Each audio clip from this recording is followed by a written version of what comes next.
baş Kurdistaniyê nêja li Kerna çarpel medya û hevkarê xwe Henefî Turan Silav û Rêz bi hêviya ku hûn rojekî xweş, aram û bextewar derbas bikin em dest bi bernama xwe dikin. Temaşevanê nêja mijara me ya îro siyaseta Tirkiye û rewşa Kurda ye. Berî ku em dest bi nîrxandina wê mijarê bikin, dixwazim ji hevkarê xwe Henefî Turan ve xêrhatinê bêjim. Gelek savî spas dikim û temaşevanên hêja jî silav dikim û rêz û hurmetê xwe ji wan vedişin. Kek Henefî rewşa Diyarbekirê çawayî, rewşa Kurdistanê çawayî, vê heftê li Diyarbekirê çahat peyvandin, li Kurdistanê mijara herî pir tê peyvandin çi ye? Bêguman Ankamê di bernama xwe de hin mijaran bipeyivin lê aktuel mijarên li Diyarbekirê li Kurdistanê tê peyvandin em dixwazin ji cenabê te gudarî bikin. Belê, wellahî li Bakurê Kurdistanê û Diyarbekir gelek tişt tên axaftin, gelek cürbecür însan hem li ser medya civakî hem jî di rojane axaftinên rojane da fikrên cuda cuda li ser hin mijaran dînin ziman. Lê belê min bi tenê ji ber ku dema min Kurd e, min çend mijara tespît kiriye. Mijara yekem hema mesela ku Tirkiye dixwaze cardinê operasyonekî li Rojavayê Kurdistanê pêk bîne. Tê gotin ku Tirkiye ew ê li Rojhilatê Firatê pêk bîne, yanî li Minbiçê, li Tel Rifetê û wan devera pêk bîne. Lê belê yanî tiştekî wisa li ber dest ku wê li Kurê pêk bînenîne, bi tenê Erdoğan got em ê li 30 kilometre bi kurayî 30 kilometre em ê wek korîdorekê li sînorê xwe çêkin. Lê belê Diyarbekirî divê mijarê da dibêjin ku Tirkiye heta îro ji neyartiya Kurda tiştek bi dest nexistiye, wê ji îro pêva jî bi dest nexîne. PYD û PKK bi tenê hincete ji bo Tirkiye a rastî ku Tirkiye mafê miletê Kurd nas bike û millet di wê naberê da berê xwe dide Kurda jî dibêjin çima Kurd mesela li Rojavayê Kurdistanê yekîtiya xwe ava nakin. Çima hêjî Amerîka û Fransa hew qas dikevin navbera wan û dixwaze wan berda bibe, lê hetanî îro hêjî ti tiştek ji wan hevdîtinan derneketiye û weka ku hevdîtin dîsa sar bûbin, cem dîbin. Bank dikin dibêjin bira ew bikin. Ez jî li ser navê Diyarbekirê dibêjim, yanî bira Kurd li Rojavayê Kurdistanê îdareyek hevbeş a di alê eskerî da jî, di alê îdarî da jî, di alê aborî da jî, di her alî da, di alê perwerdeyê da jî bira bi hev re çêkin. Ew ê ez bawerim ku ew ê bi ser kevin, ew ê Tirkiye jî wisa bi rehetî nikaribe axawana dagir bike û xelkê wana mehacir bibin û bi çol pesara bikevin. Mijara didiya jî qedexekirina konsert û şanoyan divê demê dawî da gelek konsert û şano û her wekî dinê hatin betalkirin ji aliyên ya şaredariyên AKP yan jî walîtiyan re. Yani bi konserta Aynur Doğan ku wê li Düzceyê li deverek Düzceyê wê ew bikira li îcar qeyma şaredariya wî rê got neguncav e û qedexe kir. Eviyanê jî bû sedemê berteka, yani bertek hem xelk di rojane di qehwexana û çayxana da jî behs dikin û hem jî di medya civakî da Kurd berdekên gelek tund hêşan didin. Bingolê Got ew qedexe dibe lê yekcana meriv siyaseta vê ev raydarên Tirkiye fehm nake ji alîkî vêya qedexe dikin lê tedî demekî dîsa ket Rojava Kurdistanê ev jinên rastî tund û tûjiyê didin Qodesê dibin. دو خبرك مثلا دي بلا و برتكا جي كرمانجي جي كانن دي قلو غازن جي خواه بكن كرن 6 زمان يعني اوه تنبو بكردي قالوا دوي الشاش زماني دا ورسكي جي هبو عجب عجب ورسكي جي هبو نها كيك سيراج تزاني چواي كو مسألة yani armacı ne çareserkirin ve betene siyaseta rojane ve jiboko işte dile kurda jwan nemine jiboko denge xu bidin wana falan bevan ve rasti ve bir avay bikin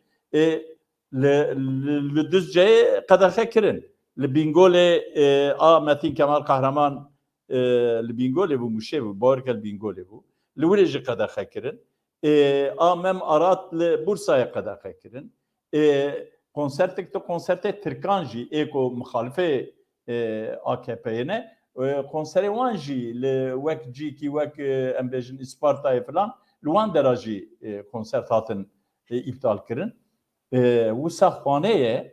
ku alîkî AKP dixwaze otorîter bibe lê belê wek mînaka ku cenabê te da û mînaka Ola Camiyê a Diyarbekir ku têda Kurdî tune bû bi xêra hin parlamenterên kevin û nû filan û bêvan û ketin dewrê û o gotin bira AKP cardinê gap baş davêt û Diyanetê Kurdî jî kirin nav nasandina camiyê. Wisa xwaneyê ku di wir de jî şerkî wanî navxwayî jî heye lê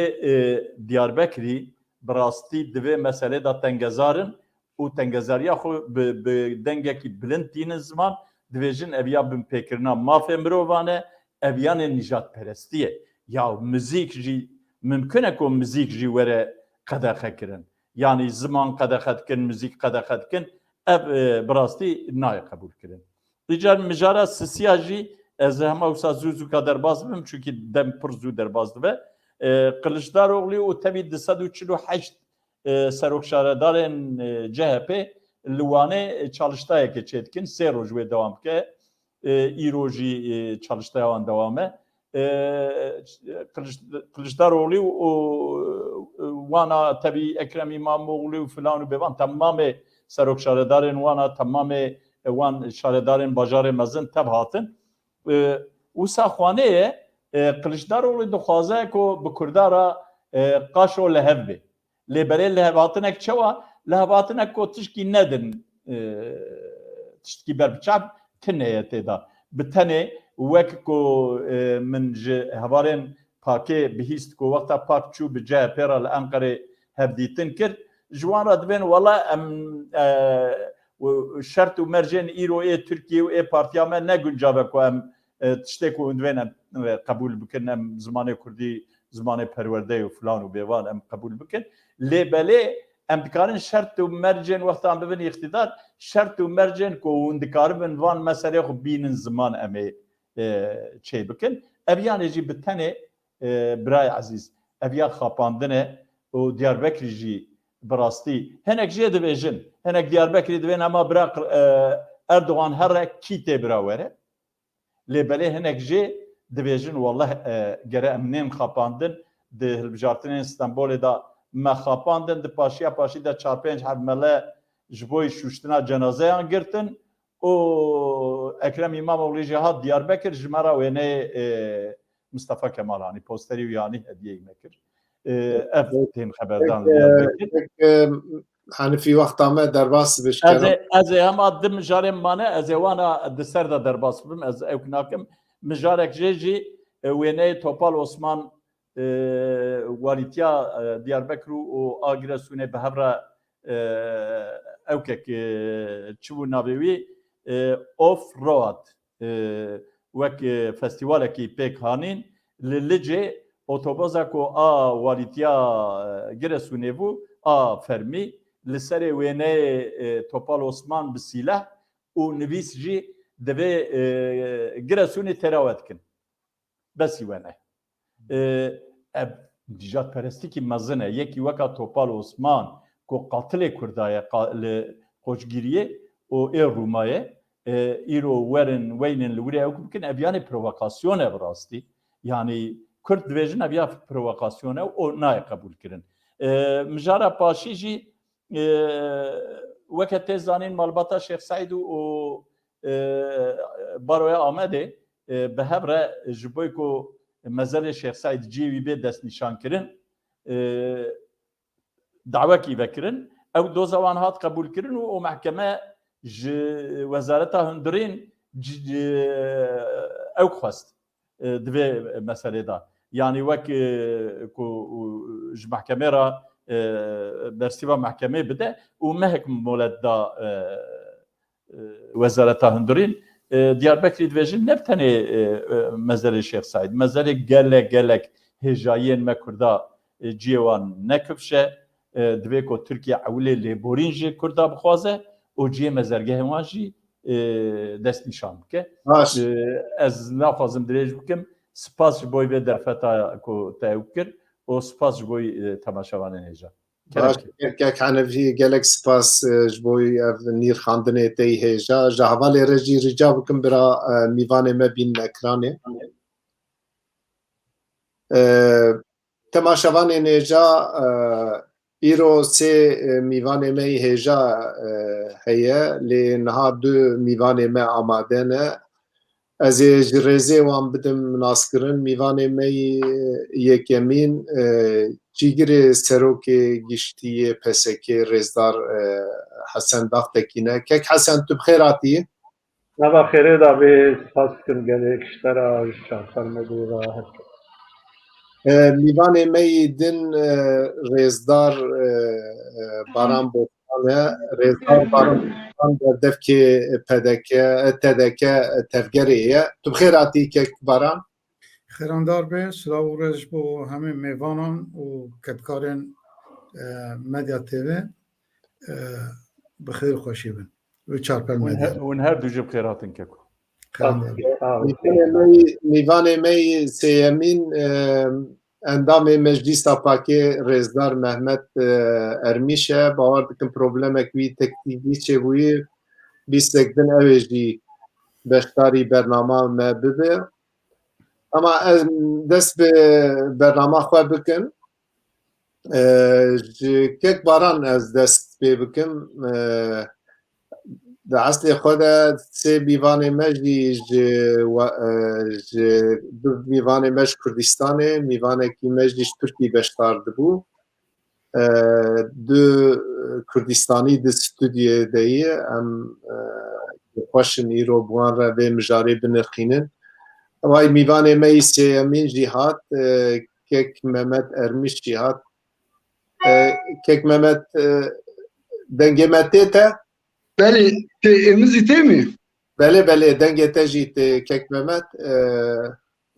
Lê bira xwe pir nelivitîne. Hinkî sabît bibe. Dengê kek Henefî hat te divê xwe pir nelivîne di ciyê xwe de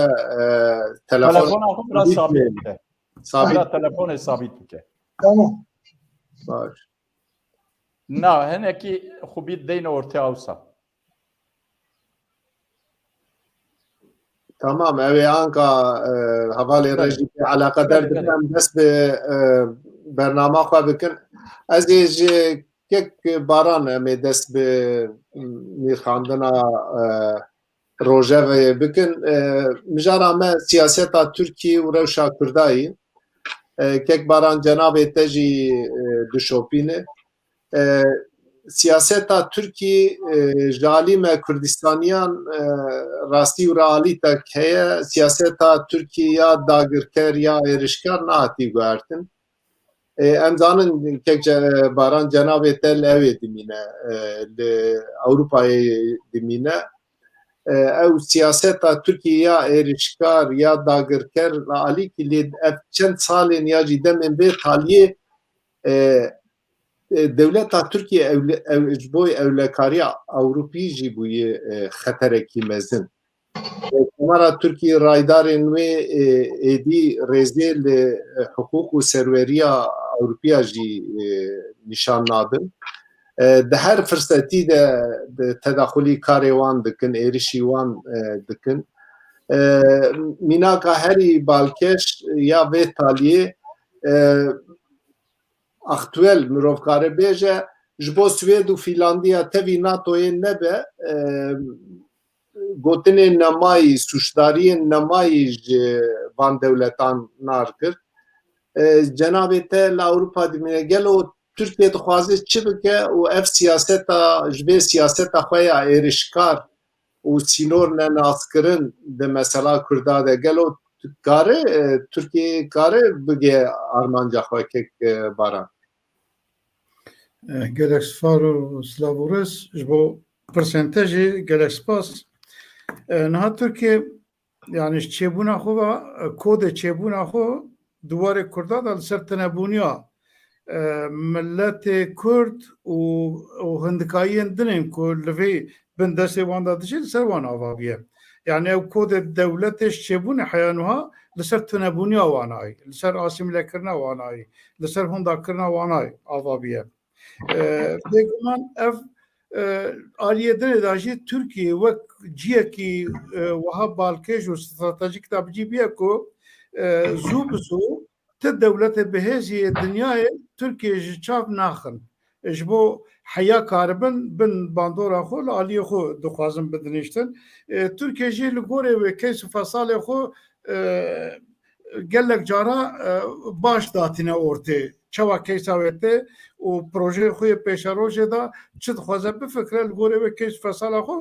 dixwaze pêk bîne. Bi ser keve bi ser nekeve yani armanca ev karibe pêk bîne nikaribe pêk bîne û tabi pirsgirêkekî dinê yani dünyaya her tim rewş dihore cana baş çe cana xirab çe. Cana fesala ku meriv datine pêşiya xwe birê ve naçe. Lê vê dema dawiyê piştî şerê Ukrayna ku navbena bi êrişa Rûsyayê ve dest pê kir xwanê Amerîka ji nû ve dixwaze dünyayê bi çek bike. Zor da Ewropiya ku beşdarê vî şerê anê bibin. Şer ji şerê Ukrayna û Rûsya wê de tir bû şerê bihêzbûniya ya jî berberiya Amerîka û Rûsya û hemî dewletên dünyayê ji bo pêşeroja xwe dest bi çekbidestxistinê xistin. Her welat şûna xwe da giranî dan ser çekan bikirin, xwe bi çek bikin, xwe bihêz bikin. Di vî warê da jî metirsiyekî çêbû li Bakurê Ewropa, İskandinavya, Swêd û Finlandiya ji ber pêşeroja xwe belkî daxwazê binî da zordana Amerîka jî hebe wana bikişîne nava NATOyê. Ji bo Tirkiye ev çi ye? Ji bo Tirkiye ne ku Swêd û Finlandiya têkevin NATOyê pirsgirêkekî ji bo Tirkiye ev ya wek pirsgirêk nine eslê xwe. Lê Tirkiye çi ye lem ji bo keyf û fesala xwe dixwaze ya bêtir bike bazar di navbena xwe û dewletên desthilatdar ra. Aliyê dinê ji Rûsyaya re bide nîşandan vay mêzelê ez pêşiyê astegî datînim keyf û fesalekî pêra berjewendiyê xwe firehtir bike. Ji aliyê dinê da pirsgirêkê wan û Amerîka dewletên Ewropa ku wek te jî gavendinê diyar kir di gelek wara da levdû nakin. Di gelek wara da levdû nakin. Mesela maciraya ku Tirkiye hatine bicîkirin, mesela Sûriyê ye, mesela Libyayê, mesela desthilatdariyê dinê ye, têkilî wanî Rûsyayê evana hinek pirsgirêka dixin navbena wana. û ya dinê jî Tirkiye ji xwe nêzîkbûniya Ewropa evê da tenê ji ber pirsgirêka xuya navxwe ye. Ne ku dilê wê dixwaze bi yekitiya Ewropayê ra ya bi evê dinê ra nêzîkayekî dêne tenê tim van meselana ji bo berjewendiyê xwe karaniye. Di vî warê da Tirkiye niha wek jêra wek keysekî çêbiye ku karibe mudaxelê başûrê Rojava bike yani biniya xetê bike ji xwe êrişkariya wî ya ku li Kurdistana Başûr jî qet qut nebiye û berdewam dike di mesela rewşa Kurdan da karibe bêtir derfetekî bi dest bixîne. Di vî warê da ev ya dixwe dike mesela bazarê. Di vê mijarê da jî danûsandin hem bi Amerîkaya re hem bi Ewropa re hem bi Finlandiya û Swêdê re danûsandinê xwe di warê da dike bi Rûsa ra jî dike aliyê dinê da. û aliyê siyasî da jî rewşa Tirkiye her ku diçe xwe bihêztir dibîne. Ji bo wê jî ji serokên Amerîka bigire heya berpirsyarên Ewropa ra yani gotinên ku di warê siyasetê da, warê dîplomasiyê da, warê ehlaqê civakî da ne bikaranên bikartîne, dijmîna dide. Rast Kek baran divê naberê divê ez têkevin naberê gelo viya ji alî bi hêzbûyîna xwe ya jî ji alî lawaziya xwe ya hundir li hundir gelek bertek li hemberî wan tê nîşandan, aborî ya wan li holê em ê anka bîstek din bipeyivin. Gelo yek faktorek jî faktorên cenabê te got û yek faktorê jî naxwaze ku muxalefeta li hemberî wî derkeve pêş û bi hertin bi ev bi vî şerî dixwaze muhalefeta xwe jî bêdeng bike. Faktora wî jî heye gelo. Naşerê ev tiştê ku dijî Ewropiya û ew ê dibêje tabiya aliyekî dî ew hem lênerîna xwe û hestê xwe dide nîşandan. Lê warê mesela navxweyî da bêguman ev mesela êrişên derva kirin ya jî mesela Kurda da êrişkarî kirin, zimandirêj kirin ku hûn zanin mesela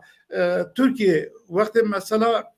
Kurd ya mesela neteweyî a Tirka têkeve ortê wana hemî tiştê xwe din berniga kî duî war da pir milliyetçî be, kî duî war da pir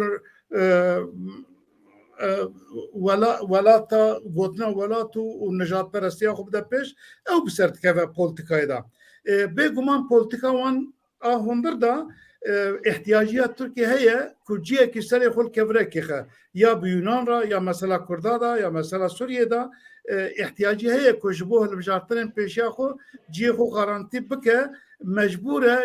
mecbur e dijminekî derve amade bike ew aliyekî wiya hundir e yani ji bo ser hukm bimîne ev aliyekê lê aliyê dinê da Tirkiye warê eskerî da warê ew ê da bi rastî roj bi roj çe bihêztir dibe warê coğrafya ku lê ye jî bihêz e yani ciyekî wiha stratejîk e ku tu kesekî naxwaze ji dest berde tev ew xwasa êrişkariya dijî Amerîka û dijî Ewropa Ewropî ew ê her jêra serê xwe nizin dikin ji bo çi ji bo ciyê wî yê stratejîk e ji bo ciyê wî girîng e ji bo aliyê dinê da jî Rusya her ku ew ê dike nermayî li Tirkiye nîşan de ji bo çi ji bo wana karibe ji Amerîka wana piçekî dûr bixe bikişîne aliyê xwe da yani stratejîkî ew xas biciye ku û Tirkiye jî firqaviya daye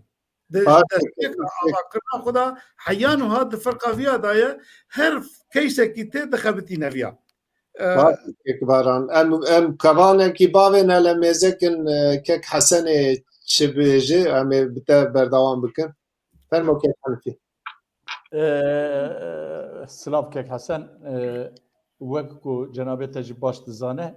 her ku hilbijartin nêz dibin li Tirkiyeyê siyaset jî germ dibe. Kılıçdaroğlu ji aliyekî da mitîngan çêdike, ji aliyekî da Axşener mitîngan çêdike û ji aliyekî dinê da jî siyaseta AKP jî her ku diçe AKP û bloka em bêjin ku di îktidarê daye her ku diçe di mesela Kurdan da ew dibe tundî bikartîne konsertên qedexe kirin şanotên qedexe kirin lê meriv lê nêre di hundirê AKP da jî hin siyasetmedarên Kurd ku di nav AKP da em bêjin siyaset dikin dixwazin ku AKP zêde neyartiya Kurdan neke ew jî ji bo ku di wirda hevin di wirda dikaribin hêza xwe pêk bînin û di alê aborî da jî Tirkiye bi rastî di tengasiyek gelek mezin da derbas dibe bawer ke şevîdinê bû dîsa benzîn û mazot û filan û bêvan dîsa zam xwarin yanî wisa xwaneyê êdî di alê aborî da binê çewal qetiya ye filitiye îdî nikarin pêşî lê bigirin li gorî cenabê te Tirkiye di siyaseta hundirîn da azikê Tirkiye da û di a derva da ber bi Kurda diçe. Belê spas kek Henefî dîsa dubare dikim ji çarpermediyê ra ji xebatkarê wan re û temaşevanên me ra silav hikûmetê xwe pêşkêş dikim. Anha siyaseta Tirkiye تێدایە بڕاستی وەک بەشتەربانان جیهانی زمان دوارێ ئابۆریەدا پەنگاسیەک و تێدایە قەسێکە دزانم ئەوی 5 ساڵی تشتێکی وەها نەقبوویە بووبوونا هەر تشتی نەتەنێ بنزین و مازۆت بووبوونا هەر تشتی چتێ هەشێمە لەبەر وی ملت عالیە بێژی ئابۆریەدا کێتیە پەنگاسیەکی هەری مازۆت ئەوە ئەم دژی تێدا حەوجە ناکە لێ زێدە بکی لێ قاسێکە شۆپینم bi sporê van tiştan sporê aborî tîmin ziman ewa 5 sala tiştekî ewa neqewî loma min jî binî wî rêz kir. Tabii evaya iktidara AK Partiye jî bi her havayî dixtînê serin. Çima? Ama em bêjî ji vir şûnda salek maye ji hilbijartinê re. Ewa xweyê ku hilbijartin di wexta xwe da yan jî pêş vebînin çê bibe dê AK Parti ji ser hukm bikeve. Temamê îşaretan viyan nîşan dide. Çi dike bo ku AK Parti ji iktidarê nekeve di aliyek da di siyaseta derve da siyaseta xwe dixwaze tûj bike dixwaze êriş bike dixwaze di hundir da ev tiştî ku lê qewmiye bida veşêrdayî. Anha du tişt di destê wî dane ewa xuyaye yek jî li hemberê NATOyê derkeve endametiya Finlandiya û İsveçê biloqe bike derkeve û bi wî hawayê di hundir da muhelefetê zî bêdengî bike. Xwe zanin cîda Kiliçdaroglu vegeriya got endametiya wî bîne meclîsê em ji te re ray bidin. Aliyê din şirîgî wî din Dewlet Bahçelî got em dev ji NATOyê berdî falan bêvan. Dixwazin bibiya esasê xwe da ew pengasiyeke di hundir da ketiye pê û temamê pîvanan temamê lêkolînan xuya dike ku dêvana bikevin ewî verşêde û yan jî bêjî zaferek bi vî hawayî bi dest xe ew rayedarê wî û êkuberê xwe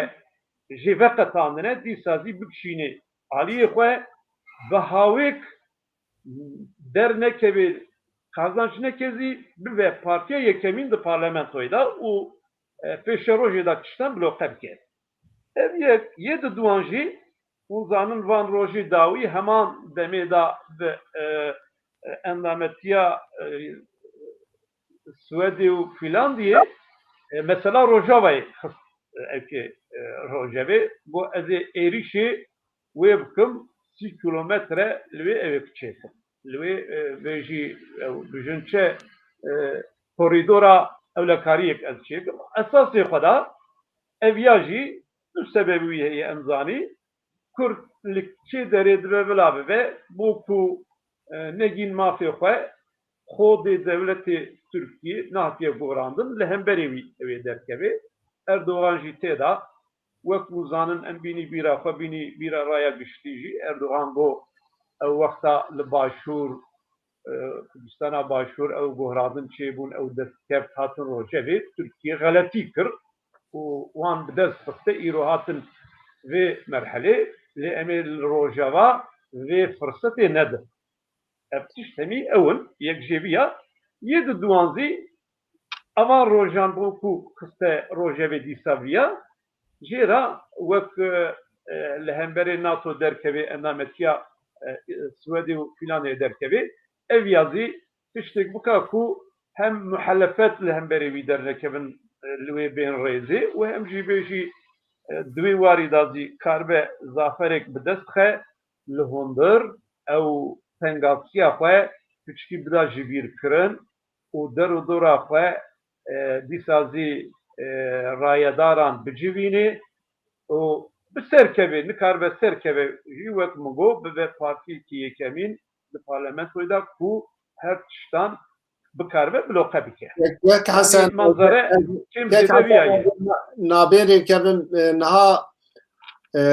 gelo em zanin Türkiye dixwaze Finlandiya û Swêdê nebe endamê NATO hin xwestekê wê ye. Yek mesela em bibên ambargoya Swêdî ser wan heye dixwaze biya rake mirev fehm dike di noxtakî de wê were. Lê mijar hatiye ku sibe biçe Rojavayê Kurdistanê dagir bike vê sê min di nûçekî de xwend Wezîrê Derve Rusya Lavrov dibêje Amerîka dixwaze li alî Rojavayê Kurdistanê dewletekî Kurdî ava bike em bi hiqûqî lûrin Amerîka bi hiqûqî nelûre.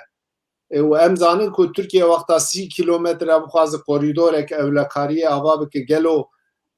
li tevî îtiraza Amerîkayê Tirkiye karin vê ew bike. Yani ew daxuyaniya Lavrov rastî ez ê rast hatim ewa nîşan dida ku Rusya ew bidapê vîze bidapê îzin bidapê yani tê wê manê çünkü çima tiştekî pir balkêş dibêje dîsa cenabê te jî got Amerîka dixwaze li wê dewlet dayînê em jî dixwazî li wê di nava dewletê de ev pir çareser bibe. Yani eva cudatkî pir mühim e. Türkiye zî lê zêde dika, Türkiye zî menfaetê wî li wê heye yani jêra astengî çê nebe. Heqê wî ye yani dî wê manê heqê wî ye ku evan êrîşan bika. Yani insan evî têda dixwîne.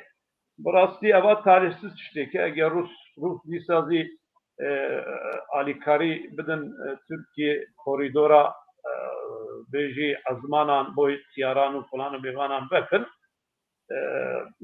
biame ji bo Kurdan tiştekî pir xirab e tabî nayê qebûlkirin eviya ama ew îşaretê dide aliyê din Amerîka jî beylûnine yani kek Sirac ew jî beylûnine tutuma wî ewa heye ev bêjî eger ew hemî bibînin Erdogan dixwaze li hundir xwe tehkîm bika van tiştan tînê rojevê belkî rê nedin pê. Lê bêjî ew tiştê ku ji bo Swêdê û Finlandiyê bijî esasê xwe da ew jî vala nebinê wan. Vala ne yani Swêdê ew wezîrê wê derve hanî ziman eşkere kir ku gojmera bijin ji bo PKK ew nekin, alîkarî nekin. Herkes dizanê ku PKK terörist ilan kiriye 1984 de emin işte katilkirina Olof Palme. Ji bo wî esasê xwe de van tiştan eşkere ne lê Tirkiye dixwaze wek min got yek jî li tu ciyek Kurd mafê xwe bi dest nexin lê di îro da dixwaze xwe tehkîm bika vana bînê rojevê û êrîş bika ez hêvîdarim Amerîka wek Rusyayê rêyekî wiha nede pê êrişîkî ewan neke destî wî Kurd neke li hundir. Baş kek Hasan. Gelek spas kek Hasan. Kerem kek Sirac. Kek Mehmet cevê ket bawer dikim problemek wî çêbûye nikane beşdar be em ji kek baran sohbeta xwe bidomînin. Kek baran me behsa siyaseta Tirkî kir bêguman gelek mijar hene ku em kanin li ser sohbetê bikin mijarên esasî bingehîn hene yani mirov karin ser ew bike lê mesela ev Rojavayê Kurdistanê ji bo me mijarekî giring e û sereke ye cenabê te çawa dinirxîne gelo Tirkiye li hemberî ev siyaseta Amerîka ku Wezareta Derve ya Amerîka bertekek nîşan da got em naxwazin ji nû ve alawziyekî çêbe û huzûra Rojavayê Kurdistanê xerab be tevî ev yekana cenabê te difikire ku Tirkiye tevî bertekên Amerîka Tirkiye êrişî Rojavayê Kurdistanê bike. Niha Türkiye politika Türkiye ser başvuru Rojava'yı Kürdistan'e yani kuam bejim binyahati ya jî dijêwê dualiye yek jê wek hemî temaşeban jê dizanin vê dema dawiyê ji bo macera hankî biryarên sandin yani hem münaqeşa wana nava xwe bu mijarekî Rojavê duy warda biryara hikûmeta Tirkiye hat Rojavê gote min bi milyona insana bibin di Bakurê Sûriyê bicî bikin ji wan re avayî bikin ev ya jî lazim e yekîtiya netewan perê bide mesrefa wê bide yani bi destê yekîtiya netewan lê ew bi xwe bibin bicî bikin yani armanca bingehîn ku Tirkiye û mesela mîsakî millî ku wek xewna wan û proja wana kevin nikarbin bi dest xin jî demografiya Kurdistana Rojavayê Başûr ji ortê rakin yani bi demografî ew ê ji herêmbûniya Kurdistanê derxin ew rêyekî ye rêya feîlî îşgalê da ku müdaxelekirinê da wek müdaxelên berê bêguman bi îzna Amerîka û Rusya nebe Tirkiye nikare tu gavên feîlî êrişekî bibe wek gavadinê jî hevalan hanî ziman wek Hesen got Lavrov bi gotinên xwe ve wekû em dikarin bi Tirkiye re bazarê bikin û heya heqekî wanê müdaxelê jî dikare hebe rê ji wan vekin yani ji bo ku Tirkiye aliyê xwe da bikişînin hem Amerîka hem dinê di nava çalakiyê da ne aliyê dinê Amerîka tiştekî negotiye hene Amerîka dibêje eger Tirkiye müdaxele bike ji bo mesela Daişê û ew ê wê têkoşina me zayıf bike negotiye nekeve yani bi hişkayî tu helwestekî nîşan nedan lê binê masê de tabi Amerîka û Tirkiye jî rûdinin Amerîka û Rûs jî rûdinin ew NATO jî bi hevdora rûdinin çi bikin çi nekin diwarê berbiçav da tiştê ku derdikevin Rojavê tu kesekî bi hişkayî li dijî êrişkariya Tirkiye dernakeve lê Tirkiye ev ya kiriye mijara bazarê dikare hinekî cerbandina jî çêke ji bo Tirkiye çi mihîm e wextê cerbandinekî çêke hem dikare rehettir demografî bigorîne aliyê dê da ji warê hundir da ciyê xwe saxlam dike hûn zanin warê îdara Tirkiye da li hemberî mesela Kurda her du alî her du blok jî terefê faşîst nava xwe da bicî kirine û ew bi xwe jî xwediyê helwestekî nijadperestin her du alî jî yani ji bo helwesta wana dijê Kurda rojane tiştekî kêm zêde tu helwestê wan dijê hevtinin yani ne aliyê bereya niştimanî û ne alê bereya dinê tu helwestekî wanê ku vekirî mesela Kurda da nêzîkayîkî nîşan bidin tunin lê talûkeyê ji bo başûrê Rojavayê Kurdistanê bi rastî warê bicîkirina milteciyan da jî warê feîlî müdaxelê da jî ku Tirkiye de derfet destê wê de heye yani werxwaniye Amerîka û Rusya bi tundî wextê li dij dernekevin warê mijarê da ne Kurdistana başûrê Rojava ne ji bo Amerîka ne ji bo Rusya girîng ne mihîm e دوی وارده هر دو حالی جی دکارن ری بکن جرا قناعتا من که کاران دوی خوازم تکیون نابره نا آقا جنابه تا دسپیکی ده تثبیت کی باش کرده گو یعنی شر امریکا و روسیه ده مثلا اوکراینیه ده نا اگر شر به شر اوکراینیا و امریکایه یه روسیه و یه امریکایه Rojavayê Kurdistanê jî ji bo şikandina hêza Rusyayê ji bo Amerîka dibe mijarekî girîng. Divê ew ê de bandora ew ê çênabe ku siyaseta Rusya li Rojavayê Kurdistanê bi ser keve tê watê ye ku Amerîka li wir şikest xwariye. Dikare vê rîskê bigire ber çava û rê ber ew ê veke rê ber Tirkiye veke gelo.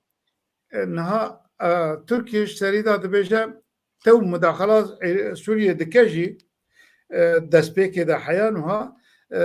bes yek tiştekî didin pêşertem em yekitiya Sûriye diparêzin yani wextê pirsgirêka Kurda eger li Sûriye nebe pirsgirêk bo Tirkiye mafekî bi dest nexin ji bo Tirkiye parastina hududê Sûriye nabe problem aliyê dinê xwaneye mesela Ukrayna'da Rusya ketiye tengavekî mezin yani varı evde xwediye ketiye tengavekî mezin ji bo ku mesela ew pirsgirêkên navbena Amerîka û Ewropa bi vê medaxela Ukrayna ve hema bêje çareser biye Amerika hemiya kişanda aliyê xwe bi warê eskerî û siyasî û dîplomasî da bandorekî mezin li ser wan nîşanda aliyê dinê mesela Rusya wê tengasiyê da hêza xwe ji Sûriyê dikişîne û aliyekî dinê de jî Amerîka ji bo îdara Sûriyê heyan û havvekirî ji xwe re neke pirsgirêk yani Amerîka li gelek û yekîtiya Sûriyê bê parastin û Sûriyê da pêşeroja wê avakirine dibe em nexwedî midaxilin em tenê ji bo mesela Daişê li wê derê ne ji bo Sûriyê tiştekî bi bandor berpiçav nekiriye û midaxela Tirkiye jî nabe serkeftina Rusyayê yani serkeftin ji Rusyayê re nayne lê ji bo Rusyayê ne pirsgirêk e eger Türkiye heya bêje ez hududê Sûriyê diparêzim û yekîtiya Sûriyê diparêzim ji bo Rusya jî ne problem e ji bo Amerîka jî problemekî mezin ne yani nabe şikestin ji bo wan ji bo wê ez metirsiya min ew e ku Amerîka jî hinekî binê masê da tiştekî ji Tirkiya bistîne û rê veke jêra û Rusya jî kare rê veke yani ez duy warî da wiha pêşbîniya min zêde baş ne yani Kekbaran ez têkevim navberê divî warî da ez dixwazim pirsekî ji cenabê te bikim hin şirovekarên siyasî dibêjin ku mümkün e ku Rusya û Amerîka li ser Sûriyê li hev kiribin yani di mesela Sûriyê û mesela em bêjin Ukraynayê wek taqasî hev bikin di Ukraynayê da hin gav paş dengê te qut dibe naybîst hin gav babêjin ji erê dengên vêga tê newsa yani dengê te qut di dibe Ukraynayê da hin gav di Ukraynayê da hin gav paş da babêjin li hember wî jî Amerîka gav paş babêje li Sûriyê jî Rusya gav paş babêje heta tê gotin ku Rusya ew ê em bêjin eniyên ku ew tê daye li Sûriyê ew ê dewrî Îranê bike çi dibe çi hewqas li hev dikeve yani li hevkirina Amerîka û Rusya ciyê ku şer hebe du alî hebin her tim dawiya şer da li hevkirin tê yani yekê nekare îla bin dest bike ji ortê rake lê wê Rusya ji xwe biryar sandiye dibe ez hêza xwe dikişînim warê eskerî da tiştekî li Sûriyê zêde bikim tuneye bêguman ciyê wî Îranê wê dagire yani keskî hêzekî dinê ku dagire tuneye ya dinê li ser pêşeroja Sûriyê yani li nêrînê Amerîka û Rusya ne dûrê hevin yekîtiya Sûriyê diparêzin hukmê Sûriyê diparêzin bes belkî politika rojane da Amerîka jî Rusya jî dixwaze piçekî îdara Şamê piçekî desthilatiya xwe firatir bike yani duy warî da pir dijberiyekî ew ê tune lê Rusya ji niha da hêjê kuşand û tê gotin ku tiştekî warê eskerî da ez tiştekî bikim tune Sûriyê daxwaz kiribû ez çûbim niha jî ihtiyaciya wan wextê hebe dikarim bimînim lê ihtiyaciya wan jî zêde tune ez devrê wan dikim lê li hevkirina Amerîka û Rusya tabii niha ez bawer nakim tiştekî nava wan da li hevkirinekî hebe lê pêşerojê da bêguman dawiya vîşerê hanê da ji bo parvekirinekî nû ji bo li hevkirinekî nû bêguman wê nava wan da li hevhatinekî hebe yani pirsgirêk heya dawiyê wa nadome Başê Kekbaran em derbas ez ê erê ez ê pirsek ji Kek Hesan bikim Kek Hesan ji ber ku interneta min diçewtê ez naxwazim zêde dirêj bikim ew dibe tê birîn carna li Tirkiye di ew çêbûne ji bo hilbijartinan du rikeberî hene em bêjin li hemberî hev du rikeberiyê dane Tifaka Cumhur û Tifaka Millet merib ku wexta li wan nere wek gava dinê jî ku باورم کک باران باس کرد زیده او کک د نوا وان دا تنه فاشیست کتنه نوا هر دو بلوکانجی و هر دو بلوک جی بوی کرده یک تشتکی جی ناینن زمان yani zamanı kurda و çanda kurda falan به بعد تشتک د برنامه وان دا تنه ما بحث وان کرد ما بحث ترکا کرد کو سیاست وانی نابخویی و سیاست وانی روجاوای کردستان چد و چه نابه ما بحث وان کرد گلو کرد چه دکن حال کردا چیه و به وی حالی کرد دکاربن چه بکن از خوازم کو تو هنکی بحثاوی بکی ام چه دکن ام ده چه حالی دانه بله باسكك حنفي يعني براستي حالما حالنا في هواي لي evet tespiti me siyasetvanan me rexis tana seri dazi ve sekev pakev tevgeri tespit kiriye ev halne hale jibona wizi dixwazi hewl danek ki binava beji danu stendri dane emi bey servi ama ez çengotin beri bejim راست او هردو اتفاق جي اتفاق جمهوري اتفاق نتوي بجن او هردو اتفاق زي بحاله خو ما في كردان ناينن جي جدستي وان بي زرنقيك زي نادم كردان لي حوجيه ام كرد وبدي فيش ام كرد داخوازكي ام كرد بدست مخي بيا من انها اقتدار کرنی کو تدایه حولی کو تدایه و اف 20 ساله کو لسر حکمه به هر هوای قریجی که هری گندلی که هری مظلم لهولیه لالیه باستیان لالیه رشوتان لالیه آموریه لالیه ایریشه باشورو رو جوا ور حاصل امکاری دیدن کی اما تشتی که دنجیه او جیبجی umudu که ده هلبجارتنی هرمی دا بالحسا برای کردان به دستگاه کردان لهنی هرمان لهنی باجاران گهراندن کچی وها کولی لإستانبول لأنقره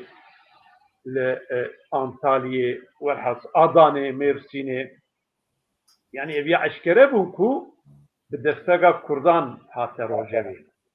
آنها از خازم بالا herkesi بالا siyaset meran بالا mehemiyan بالا bayağı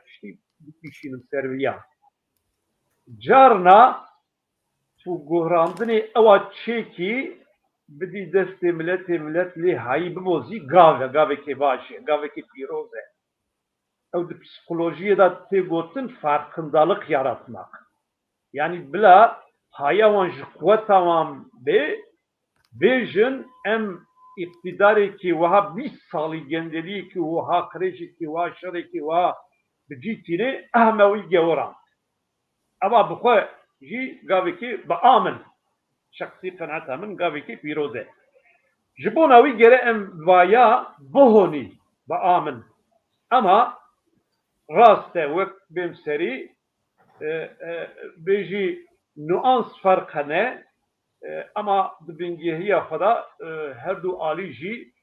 ji bo mafê Kurdan ne amadene ne jî bernamekî wan heye em jî ji bo ku bixî bernamê wan gere di nava hewlek dabî em cenahê Kurd em cepha Kurdan ji bo wî ev hersî partî hewlek dan gotin di vê merhela ana da em zanî guhrandinê bîngehî çê nabe şert û mercî wî tune ye لجبو که نورمالیزه چه به دنوا ویدا هنی گام بین آویتن اوجی ما همی بابرا نافکر ما گو خواستنی عاجل ام بینی روزه بی یک نکاری لهم بری ویا درکه بی جبهه کردان از بجم دی کرد گاو بکاربن سروانا بهفکن و هر دو اتفاقان دی زوره بدنوان ku çengav ji bo vayazî bikeve rojevê ji bo wî bêavêtin. Ana emzani ev helbijartina ku li pêşiya me ye bibe serobirê ku li Tirkiye qewmiye bûye ew ê dîsa bibe bû ku bigihore. Ji bo wî min henîk berê got gava xeberdana xwe ya ewl da AK Parti dixwaze eger serokkomariyê bi dest nexa jî bi meclîsê da bibe partiya yekemîn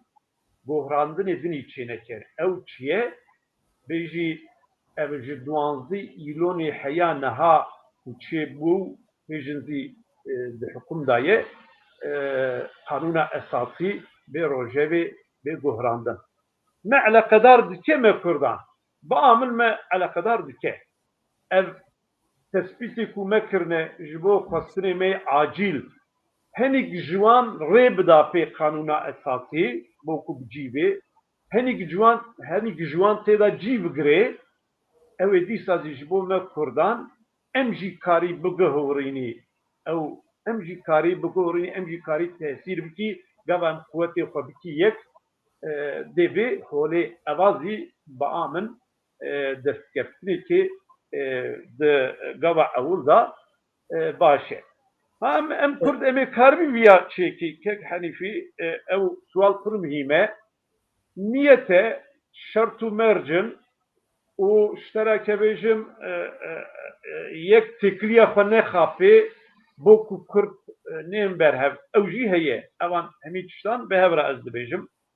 Ama em eger îstiqrarlî tevgerî ev her sî partî ev tiştê ku acîl danîne pêşiya xwe xwestinê acîl danîne pêşiya xwe û ji bo wî jî bêjî eniyekî Kurdan nebe jî îşbirliyekî Kurdan bo ku bonin tesîra xwe li ser vana daha zêde karbin bikin. Em gere ew ê hewildanê sar nekin, sist nekin. Heya karbin tevayê Kurdan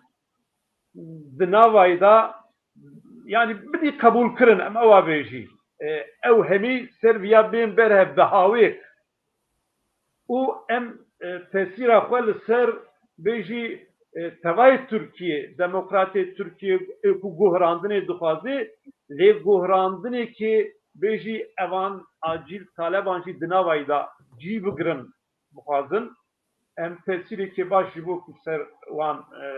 bicîbînî gere di nava vê hewildanê da baş bi tevgerî ewa dibêjim. باش kek Hesen gelek spas Spas Çeko. niha em pirsa ku derê hevkarê me ji kek Hesen pirsî ez ê bi şiklekî din ji kek Baran bipirsim. Kek Baran ji alî li Bakurê Kurdistanê ji alî fikrî, ji alî vizyon, ji alî daxwaziya neteweyî em bibên tevger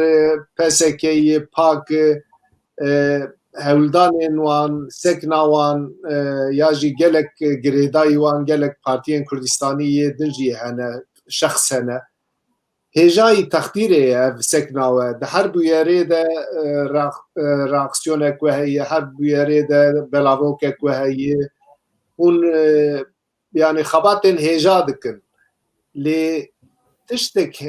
dixwazim divê bernameyê de vekirî ji cenabê te bipirsim. Gelo hûn çima nikanin bibin girseyî, astengiya li hemberî girseyî bûyîna we yek çi ye û du girêdayî wî gava de kek Hesen behsa xebata sê qolî kir û got li Tirkiyê hin guhertin wexta çêbe divê alî terefên Kurda jî nav hev de hevkariyek ev daxwaziyê xwe yî lezgînî bi civatê re bide qebûl kirin. Divê gorî cenabê te divê Kurd siyasetekî çawa bimeşînin ku karibin di civatê de ji alî fikrî tiştên pir baş kirine lê ji alî girseyî xurt bibin divê Kurd xebatekî çawa bimeşînin. û ez zanim cenabê te niha li Diyarbekirê ye û tu bi gel re dipeyîve danûstendinê te heye. Xeletî li kî derê ye ya jî divê siyasetekî çawa kare tevgera Kurdî ji vê krîzê bi dûr xîne. Fermo Kekbaran. Niha bêguman rewşa Kurda yani ew qasa baş nine warê rêxistinên kirinê da nava civakê da. Gelek egerê wê hene yani sebebê wê hene. Yek jî rewşa Tirkiye û Kurdistanê ku demajoyên ev demên dawî 15-20 salên dawî û piştên not û yekê şûn da jî terbiyekirina Kurda dest pê kirin zanin. Eger tê bîra we wê demê wextê partiyên Behevdûrayê Goya Kurdî an Tirkiyeyê tebliğevî ava bûn her rojê yek derdiketin televizyonên Tirkiye dixistin derdixistin û sê çar heb kesên nijadperestê dinê derdixistin ber wan. Ewana digotin her hûn Partiya Kurdin û hûn dixwazin Tirkiye perçe bikin û nizamçe bikin. Evana jî her son dixwarin wella em ê Tirkiye ne. Bi her avê em Tirkiye ne. Em ji bo Tirkiye politika dikin, em ji bo wiha dikin. Her şev programê wiha derdixistin. Hemî televizyonên Tirkiye. Yani evê demajoyê tabî apojê dawiyê bigirtina xwe van noqte danî ser ku gelên Kurd ya tevgera Kurd rêxistinên siyasî ê wê demê li qadê ku bi Tirkiyebûnî wek polîtikakî nû ava bû. Ew hest û helwestên avakirina Kurdistanê, dewleta Kurdistanê, yekbûna Kurdistanê li ser axa xwe welatê xwe serweriya Kurdan hat paşguhiştin. Ev polîtika hanê di nava gel da bêje cîsa dê jî hat bicî kirin. Ev ya aliyekî aliyê dinê em rêxistinên siyasî ku me siyaset dikir demekî dûr û dirêj ji bingehê xwe dûr ketin. Ji bingehê xwe dûr ketin. Warê têkilî da, warê diyalogê da, warê rêxistinkirinê da. Evana hemî sebebin ji bo zayîfbûniya me. Ji gel dûrxistinê. Lê rewşa îroyên da hûn zanin demekî ji berê da me pênc rêxistinên Kurdî me xwest em pêncxolî hevkariyekî ava bikin. Bêguman tiştekî nehêniyê dinê jî heye ku heyan wiha hemî kar û xebatên hevkariya da me dest pê kiriye demekî Kurd me dawî pê aniye. Ev ya jî warê psikolojî da li ser gelê me li ser kesên welatperwer warê nehênî da bandor kiriye. Em hêvî dikin ku ev dema me pêncbolî dewam kirin ham sêqolî mane em karibin van kar û xebatê xwe bi hewakî fermîtir bikin rê û rêbazekî ji xwe re fermî deynin em vekirî ser kîmlika xwe ser hebûna xwe karibin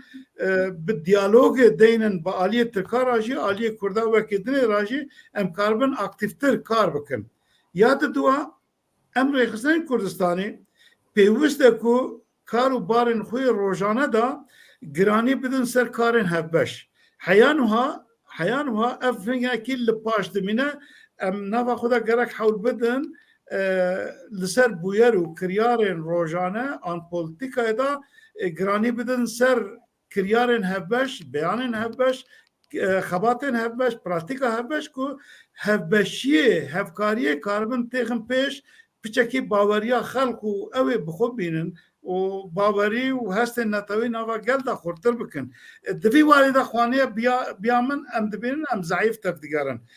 Gelek cara şûna Behevdûra karkirinê em yekûyek û kar dikin ev zayîf e. Ya dinê em vê hevkariya xwe me heyan wiha hawakî resmî nekir perdekî ser dananî ku em rêbaza xwe ya wek rêxistinekî hevbeş te bigerin dî warê da lazim em xwe deklare bikin, lazim em rêbazekî ji xwe deynin. Ev ya da jî piçekî em lestir gav bavêjin. Ev jî aliyekî dinê ye, ev kêmasiyekî ye. O çalakiyê me zayîfin. Ji niha pê da ev sêkolî gerek nava pratikê de hinek çalak bin. Li Kurdistanê jî, li derbayê Kurdistanê jî em çalaktir bin. Pratikê de çalak. Kekbaran cenabê te jî zane niha ev daxwaziyên sêqolî ku wel gelek tespîta we li ser hev kiriye niha tê de biraz zimanê Kurdî bibe zimanê perwerdeyî, biraz zimanê Kurdî bibe zimanê fermî qedexeyên ser rêxistin bûyînê ji olê rabe û gelekî din mirov kare pê here ew mijarana. Em zanin ku ev xwestekana xwestekekî ku konsensusekî fere dixwaze. Yani ne bi pakê, ne bi PSK, ne bi tevgerê girêdayî ne. Ez bawer dikim divê hûn bi aliyên partiyên dina yê Kurdî ewlî yekrêziyekî ava bikin, hûn bixebitin gelek cara di wî warî de jî we daxuyanî da. Gelo di rojên pêş me de xebatekî weyî wer fere ku hûn hemû Kurda bicivînin ser hev ser vê mijarê bipeyivin û xwestekê xwe bi partiyên ku îro desthilatdarin muhalefetin bi wan re bidin qebûlkirin wek du blok. Em zanin ev her du blok jî ser hev gava davê. Bîstek berê yek Henîfî got CHP bi 248 belediyê xwe li Wanê civînek çê dike. Mesajek didin Kurda. AKP û Tifaka Cumhur Sivekanê gelek tişta de alavê din derxîne pêş. Lê divê Kurd xwe bi rêxistin bikin. Wexta Kurd xwe bi rêxistin bikin we gavek avêtî ye lê tê bîra min di daxuyaniyê we de we digo işte em ev tişta dixwazin lê ev mesela ne mesela me ye. Ev mesela alî mesela Kurdî ye. Hemû Kurd dibe li vê projê xwedî derkevin. Bi kê masî em çend xwestekê xwe lezgînî karibin bi ev bloka yekî de bidin qebûlkirin. Yani mahfê milletê Kurd ku we rêz kirî di Maksagonê de bidin qebûlkirin. Gelo ji bo wî ewa we heye yani hûn plan û projê we heye kekbaran. Niha sîraciyek jî me destpêkê de gotibû me hemiya gotibû em rêxistin êku Kurdistanê wek welatek netewa Kurd netewe dibînin pîrozbayê Kurdistanê ra pîroz dibînin jêr hurmetê digirin em aliyê Kurdistanê em heya karibin hêjên ku heyî em bigîjin hev yekîtiyekî îtifaqekî nava xwe da çêbikin wek blokek. Di vî warê de em niha sê rêxistin mane eger em xwe deklare bikin kesê dervayê me jî di wê çerçevê de hebin em bi wan re karibin yekîtiyekî bikin ev tiştekî xwezayî û daxwaza me ye lê me pênca destpêkir em niha sê mane. Aliyê dinê di ser rayên hilbijartinên Tirkiyê de heya niha êku alîkî da Kurdin ne Kurdin di wê naberê de ne mesela HDP piştgirî da gelek wek Hesan jî berê wê Henîfî jî berê hanê ziman di gelek bijartina da bûn teref û bûn bi bandor lê ne ser rayê Kurda ne ser navê Kurda yani tu kesekî heya niha wek me aliyê Kurd qebûl nekiriye û bandorekî me ya ku wek aliyekî Kurd nine yani mesela HDP wek terefekî Tirkiye bandor kiriye lê ne HDP xwe Kurdistanî daya nîşandan ne wek kimlikekî Kurdistanî ketiye tevgerê neke wek kimlikekî Kurdistanî bandor kiriye li ser wek hêjekî Tirkiyeyê ji derve wana bandorê li ser wan kiriye. Em naxwazin polîtikakî wiha bikin gerek kimlika xwe va hebûna xwe va bi pîrozbayiyê xwe va em karibin xwedî bandor bin. Ha pêşî em kesek ku Kurdistanî û me wek çerçeve ku got em wek hev karibin xwe deklare bikin bi kimlikî xwe va aliyê Kurdên ku xwe wekî din dibînin em dikarin wan hinekî kara bikin yani ne ku em nikarin kara bikin lê em çi bikin li welatê xwe an jî li Tirkiye gerek em bi kimlika xwe bi polîtika xwe ve xwedî bandor bin. Di wî war de em çiqas bikin tesîrê bikin em ê bikin. Lê xwanê heya niha ne îtifaka Cumhur ne îtifaka dinê ne partiyekî Tirkiye navê Kurdan nikarin bînin ziman dev jê berdan. Baran ez dixwazim di noqtakî de em li hev bikin niha ev her sê xolî di hedefên wê nihayî de hûn federasyonê serxwebûnê konfederasyonê daxwaz dikin lê ev di vê mijarê de pirsgirêk tune پرسگرێک di siyasetê de encam stendine wexta hûn bixwazin li cîkî ji siyasetê encamê bistînin divê nexşe riya we heye we nexşekî rê tespît kiriye pir baş e lê cenabê te got em 5 alî bûn em daketin 3 alî qeneetan ya bê mijarê eleqedar nine lê ev hişmendiya ku çîtayê pir bilind kirin yanî serxwebûna Kurdistanê me anka kek Hesen hevalê min ê hepsa Diyarbekirê ez qasî me ez zanim ku federasyon statû ya serxwebûna Kurdistanê dixwaz cenabê te zêdeyî 30 salî nazir ev tiştana tiştekî xwestekên baş e lê divê Kurd ji xwe rê qenalan vekin yanî li Tirkiye daxwaziyên maksimalîst û daxwaziyên ku qebûlbar û merî karibe di civatê de gava kek Henefî got heyeta pakê çû bi CHP wexta ev dîtin kiriye ji pakê re gotine wele erê hûn tişta dibên mehfê perwerdê bi zimanê zikmakî û zimanê Kurdî bi zimanê fermî lê em nikan lê em ê piştgiriya ev çi ye Kurd xapandine divê Kurd xwe birêxistin bikin birêxistin jî me çita bilim nekir. hesa min ew e yanî kek baran bi proje Me çita bilim nekir. hezar û bijartinên 2023 berî wî haziriyekî xurt bikin mebesa min ew e Tamam. Me çita bilim nekiriye. Me mesela daxwazê xwe acî da gelek daxwazên kêm ê rewa me tiştekî gelek xwezayî pêşkêş kiriye. Dido em dibêjin berê em her sê aliyê êk û Kurdistanê em wek kîmlika xwe çerçevekî ji xwe re deynin ku em karibin vekirî li ser navê wê çerçevê em karibin rehet bi hemî aliya ra ew ser wan daxwazên acîl em karibin polîtika bikin karibin danûsandinê bikin. Di warî de ev çerçeve ne bilind e yani çerçeva calî bûn ve qetiyan ji bo wî min got ne ji bo cenabê te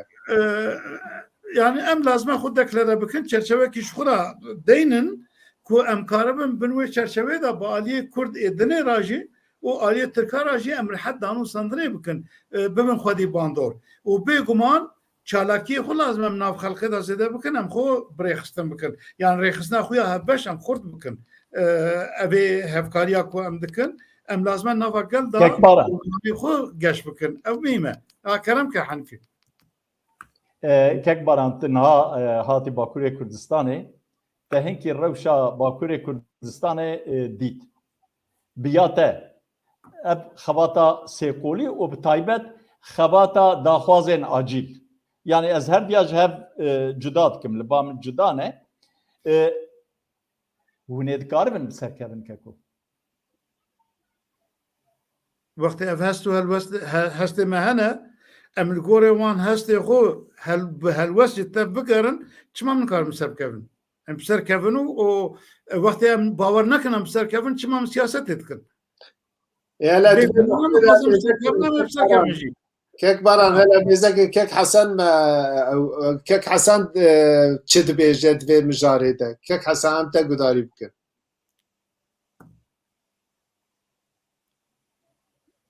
cemidî bawer dikim kek Hesen erê destê xwe daniye ser na ew cemidî diyar dibe erê Belê dengê te nizanim dengê te erê erê îro merivêqê li Diyarbekir ew heye ya am jî diçêtê kek baran jî li Diyarbekirê dengê wî pir xweş tê wele ciyê wî bilind e herhalde Nawala ciyê min Tokyo ji ku bilind e nizme nizme demekî ciyê bilind balê em bi te em dest bi sohbeta xwe bidomînin min got bira kek Hesen jî awa kek Hesen ha belê belê deng tê anha ev xwestekê me acîl evê lêzînî yani xwestekê hemiyan e ez evaya bû ku ew bikim bêjim birîrêz bikim hala araştırmek bikim ev rawesta araştırmaya rawesta ew di Kurdistanê de lêkolînê hevbeş dike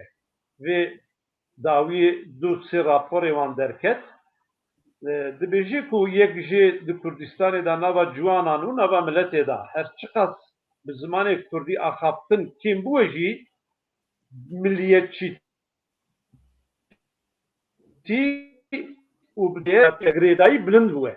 Eva tiştekî balkeç e. Yani milliyetçîtî Kurdayetî nebûye Tirkiyeyetî. Ez evî bêjim bi Kurdî. Yani ew polîtîka bi ser neketiye. Ez dixwazim evî bêjim. Ku devletî û bêjî apo bi hevra destdan hev xwestin ewî bixin evê rewacê lê di nava Kurdan da ew ser neket. Fakat dem xwestik cihê wan digewre.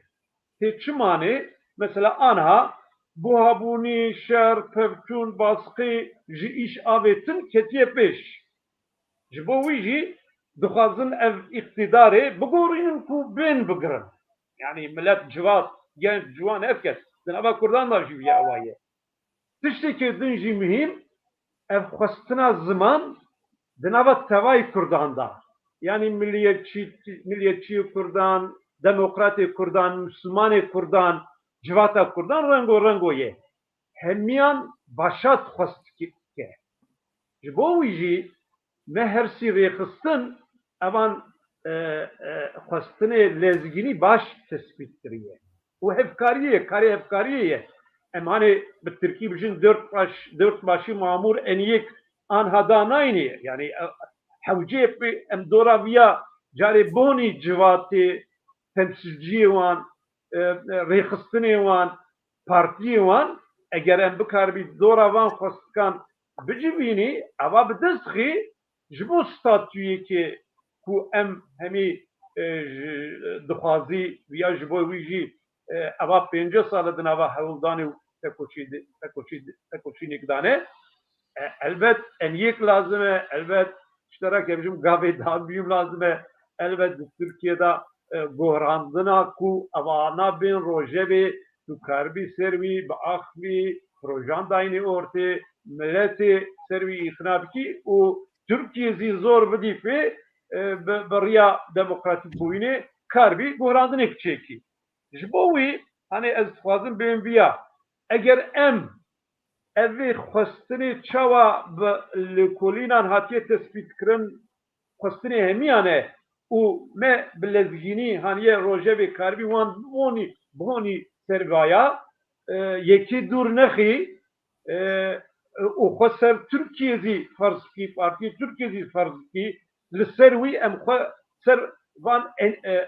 çiye navî îtîfaqê millî û yan zî cumhur zî ser wan zî ferz bikî ew zî fehr bikin ku Kurd nevin gohrandin di Tirkiyeyê çêkirin zehmet e zanî evê çaxê ez karim bêjim gav bi gav em ê karibî bi serkevî ama eva neve ev belavbûyîn berdewam be wala ev firseta kelpêşiya me ye dê bibe davik em ê dîsa zî ji pêvajê dûr kevî yani em dibêjim Kurd yani dê gohrandin çê bikin dê destûrekî nû çêkin dê di navayê da ne mafê zimanê Kurdan cî bigire ne zî bêjî ji xwe federasyonû bêjî özerkbû falan di gava ewilda çê nabe ez ewî ra bêjî em hemî dibînî van şertan ama bêjî rê dêne de ademî merkeziyetçî ya pêk jî ama hewce ye em bên berhev xwe ser wan ferz bikin û qeneve vana têda cî bigirin. Ev ya jî di gava ewil da ewa dört başî mamûr eniyek anha ne pêwîst e. Em gava temamê enerjiya xwe bidî ser wî evê çavê qenaeta min ew e ku hani ev tiştê ku lezgînî me daye ber xwe û îtîfaqek ji bo wî çêkirin em ê birevînî yani bêjî hevkariyek ji bo wî çêkirin em ê birevînî ya xwena li hemberî ez hemberî wîninim. Nana cenabê te behsa evê dike lê hevkariyekî divê ewilê Kurd di nav xwe de zelaliyekî bikin piştî wî Kurd biçin. Yani esas Kurd serwiya rawestin.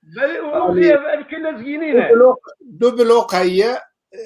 bloka Cumhur بلوقا ملی هر دو جی بردوامی سیستما دولتا داگر کرن بهاوی تک دیروکی کتی دست کردا کرد دخوازن هن محفی خواهی نتوی دموکراتیک بده قبول کرن دبیش بو ویا بلوقک جی خوراوا بکن و او بلوقک جی بلوقکی کرد بچه پشتیوی به پارتیین کو هی مثلا دوایی گلجک هدفی ادرای بوان رون بیجه ولا ام عالی کردا جی ام اف حقی خود خوازن هون عالی مدکن هون پشگیریا مدکن و دوی کرد جور خبری خصم بکن قناعتا من ریا اساسی یا بنگهین اوه و دوی کرد فوکسا خواه بدن سرویا اگر او ببن اف فرصتا دیروکی کرد باش بکار بینن بله yani enerji خراس کار بینی بس هدیه دیم تن تالیا برنامه خوشی اما گوتنه کو وش بیر کربه یا جی تشتکی کن دخوازن لی زیده بکن اما ام جی کک حنفی تشتی تو بیج از کک باران ام دست بی بکن گوتنه وی تالیه بگرن کک باران تشتی تشبیر کرم که کسی رج بیج نها yani gotne tali dixwazin hêvî dikin bihin dikayî em her sêkolî tevgerên xuyên hevkar xurtir bikin nava xelkê da xwe deklare bikin û karibin cî bi cî nava Kurdistanê da hêza xwe xurtir bikin çalakiyên xwe xurtir bikin û dikar û xebatê xwe da giranî bidin ser karên hevkariyê ku em karibin ser bandor bikin ser aliyê Kurda êdinê jî karibin xwedî bandor bin ser aliyê Tirka jî ev sistaya nava me ku emya em karibin kêm bikin em ê karibin xwedî bandor bin ez hêvî darim em Kurd beriya her kesî zorê bidin rêxistiniya xwe zorê xwe bidin kîmlîka xwe vekirî zelal ji her kesî re ku em karibin bêjin em aliyekî ne em terefin kîmlîka me ev e daxwazê me demkî ya da êdinê evin ku em karibin rehet bi Kurda ra jî bêdiniya ra jî karibin xebatê bikin em çi qasa viya zûtir pêk bînin em ê xwesa xwedî bandor bin eger em diviya da dereng bimînin bandora me jî bêguman ne nava civaka Kurda û nava bandora ser êdiniya wê kêm be ez hêvî dikim ji me hevala hemiya em zorê bidin viya nigekî zûtir geş bikin û dîsa spas ji bo çarpel medya karmendên wê û temaşevanên me hemiyan ra rojekî xweş û serkeftinekî hêvî dikim باشه gelek belê kek Hesen belê kerem ke gotinên xwe dawî û tiştek ku tu dixwazî lê zêde bikî evin kerem ke Na tiştekî ez lê zêde bikim tuneye ew e ku em vê firsete ku li pêşiya me ye em Kurd hemî baş bibînî û baş bikarbînî ew başbûnî zî ew e ku em Kurd bên serev wek min got wek we hemiyan hanî ziman tiştê ku me tespît kiriye talebê me xwezayîne talebê lezgînîne eger em karibî civatê hemî rêxistinan hemî li ser viya bînî berhev ku wek min got ew rawesta şirketa rawestê viya tespît kiriye ku tespîtikê baş e xwestinê hemiyan e civatê tevahî ye partiyan tevahî ye yanî tu kesek li hemberê perwerdeya Kurdî bi zimanê Kurdî dernakeve hinek jî dixwazin bibe zimanê fermî di herêmê da û evaya zîgavekî baş e lê tek û tu ya bînî ziman nikarî bigîşî armancî ev ya zî ewa xuya dike divan têkiliyan da me hemiyan zî wezî nimûna CHP da hewcê em bê serev em bê umut nevî em ji bo ku vê serev û xwe rêxistin hem xwe partiyê xwe û em zî wê hevkariya xwe em çiqa partiyê xwe bi rêxistin xurt bikî ew hevkarî zî da xurtir bibe ew zî dê xurtir bibe em hemiyan bidî serev ez hêvî dikim em ê serkevî îro sivê باشه کک حسن مالا تا ava ve kek hanifî cenabê te jî gotinê xwe taliyê bêje ez viya bêjim yani li Türkiye derîkî teng de derbastı be. Yani siyaseta Türkiye xitimiye di hundir da, abûriya Türkiye xitimiye, siyaseta wê dervayîn jî di xitmandinan da derbastı be. Ji bo me Kurda fersendkî heye. Lêbelê mixabin em jî di nav şikesteka û xitmandina da ne. Ez hêvî dikim ku Kurd bi taybet ev sêkolîk tiştê ku tespît kirine ew xwestekên lezgîn li dora wana bibin aliyekî. Li Türkiye bibin aliyê sêyem. Dikaribin aliyê sêyem ava bikin û bi partiyên ku deng ji Kurda distînin û ku Tirkiyeyî em bêjin pênase dikin hem HDP hem Xudapar bi wî rengî tevdigerin. Bi wan re jî têkevin pêvendiyan û bi partiyên Tirka re jî ên pêwîstiya me di nav Tirka de jî bi dostan heye. Divê ku em di nava wan de jî ji bo miletê Kurd dostan bivînin. Em bi wan re jî têkevin pêvendiyan û em bloka Kurdî, blokeke Kurdî ava bikin û em li wê gorê ji îro pêva tev bigerin û ji bo ku em eniyeke Kurda a netewî jî ava bikin, eviyanê bira bive destpêkek û em ji wê derê dest pê bikin û ew aliyên Kurdistanî ê ku xwe wek partiyên Kurdistanî pênase dikin, em di nava xwe da hevkariyeke xurt ava bikin. Hêviya min ew e. Ji bo ku temaşevanên hêja hetanî vê saetê li me guhdarî kirin mala wan ava gelek spas. Ji bo her du mêvanan jî ez spasiya xwe pêşkêşî cenabê wan dikim. Mala we ava ji bo ku hûn beşdarî bernama me bûn û ji bo hevalên ku di teknîkê de dixeritin ez zor spas ji wan re jî. Gelek spas. Temaşevanên hêja îro sê mîvanê me hebû. Temsîldarên sê partiyên Kurdistanî bû. Melser rewşa siyaseta Tirkî û rewşa Kurda sohbetekî germ û xweş li daxist. Mixabin nûnerên pakê ji sedema ewa xwe teknîkî nikarîbû beşdarî bernama me bibe lê her du mîvanê me bi nîrxandinê xwe, bi dîtinê xwe dewlemendiyekî dan vê bernamê. Em spasiya cenabê wan dikin, em spasiya we jî dikin ku heta vê saetê û ser ekranê li benda me bûn me temaşe bikin. Heta carekî din bimîn di xêr û xweşiyê de roj baş.